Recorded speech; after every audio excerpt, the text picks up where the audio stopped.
T'as vu ce qui s'est passé ou pas? Oui, j'ai vu ce qui s'est passé. Tu peux raconter un peu comment ça s'est déroulé? Eh ben, ça s'est déroulé comment? Ça s'est passé juste là-bas, au niveau de l'intersection là-bas. La mine, il pouvait juste dire un mot, ça serait parti en couille. Il pouvait dire juste un mot. Eh les gars, aidez-moi. Il l'a pas fait parce que c'est son travail, c'est un médiateur, il sait comment ça va se passer. S'il l'aurait dit, les flics, je peux vous dire, les trois, soit ils auraient dégainé leur arme ou ça serait parti loin. Il l'a pas fait. On a vu qu'une partie de la vidéo, est-ce que tu peux raconter l'ensemble de la scène? La scène, c'était quoi? Il y avait une voiture qui gênait en plein milieu de la circulation. La police, il bloquait la route. La mine, il leur a dit, bon les gars, enlevez votre voiture pour que la voie puisse, les gens qui puissent passer tranquillement et tout.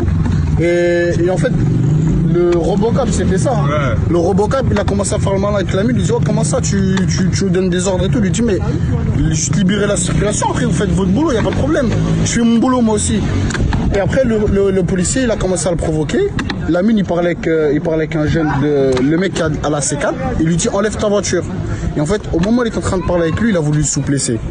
Et après, vous avez vu la suite de la vidéo. À plusieurs reprises, la mine, il maîtrisait le policier, il le poussait, il lui dit, vous voyez bien, il fait ce signe-là pour dire, arrêtez.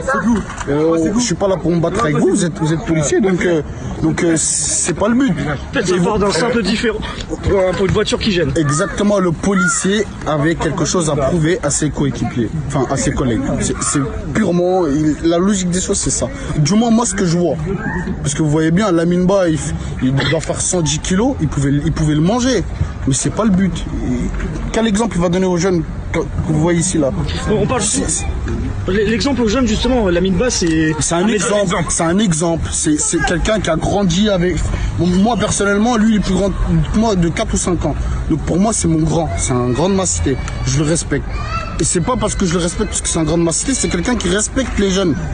Il est pas là pour dire ouais voilà je suis plus grand que toi, que tu m'écoutes. Il est toujours dans le dialogue, il essaie de faire comprendre aux jeunes, voilà, la vie c'est pas ça, il faut essayer de s'en sortir, malgré qu'on habite dans le 93, on habite à Sevran, peu importe où tu habites, tu peux t'en sortir. Lui dans cette logique-là. Donc que ça se passe comme ça, c'est pas normal, surtout à lui. Et puis que ça lui arrive à lui, en fait, on se dit que si ça lui arrive à lui, quelqu'un qui travaille pour la ville, alors nous, les jeunes qui ne travaillent pas pour la ville, qu'est-ce qui va nous arriver?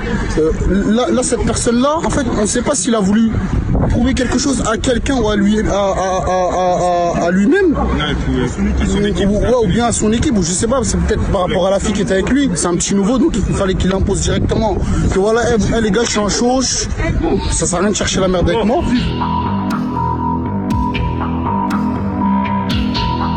Les médiateurs, ça n'empêche pas de commettre des infractions.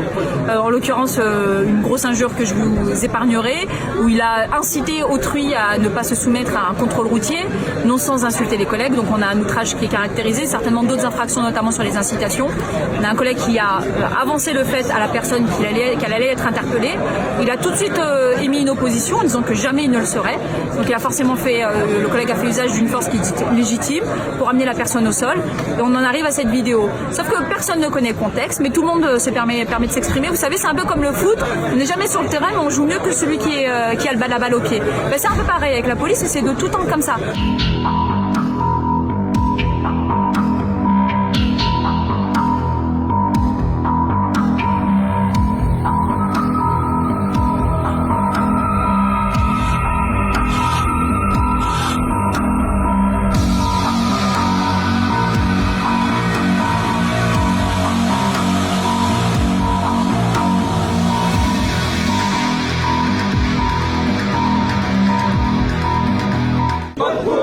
Pas de justice, pas de police, pas de justice, pas de police, pas de justice.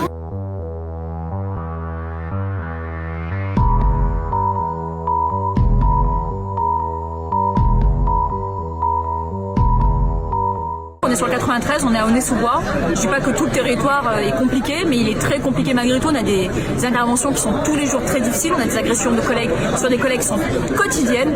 On a des collègues qui sont obligés d'anticiper les coups constamment. Et si on a un collègue qui se met en garde et qui anticipe des coups qui vont venir, on va quand même pas le lui reprocher. Le souci, c'est qu'aujourd'hui, personne ne prend en compte ce contexte, ne prend en compte ces difficultés de travail.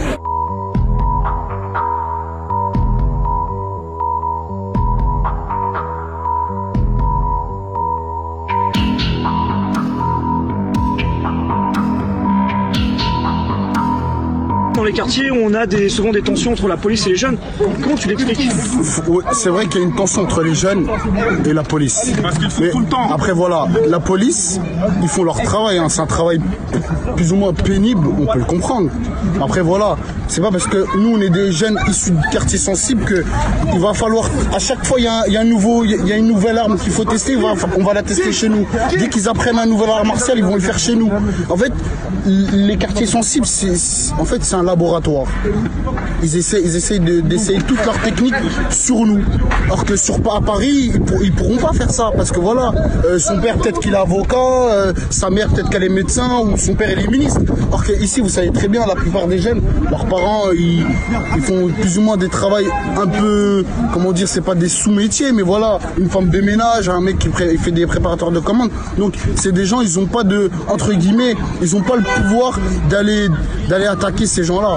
Toi, tu vis ça comme une sorte de discrimination? Si, c'est une discrimination, faut dire ce qui est. La discrimination, c'est pas ouais, t'es blanc, t'es noir, c'est la discrimination, il y a plein de sortes de discrimination.